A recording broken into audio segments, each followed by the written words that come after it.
ነቢዩና ሙሐመድ ዓለይሂ ሰላቱ ወሰላም አንዴ ሚንበር እየወጡ 3 ጊዜ አሚን አሉ። ማን ዱዓ እንደሚያደርግ አይታወቅም። እሳቸው ግን አሚን ይላሉ።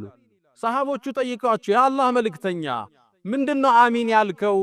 ዱዓ የሚያደርግ ግን አይሰማንም አሉ። ጅብሪል መጣ፣ 3 ዱዓ አደረገ። 3ቱን አሚን አልኩት።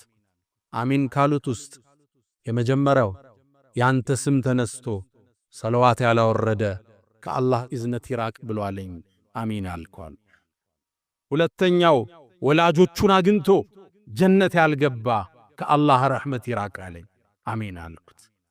ወላጆች ትልቅ ጸጋ፣ የችላ ያለው ትልቅ ጸጋ።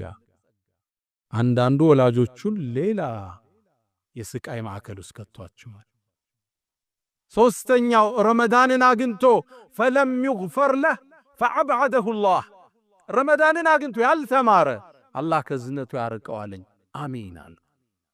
ይህ ጸጋ መጦለት የሰማይ በር ተከፍተው የጀነት በር ተከፍተው መልአካን እየዘነቡ በዚህ ወር ውስጥ ለምህረት ያልተዘጋጀ ከዝነቱ ያርቀዋለኝ፣ አሚን አልኩት።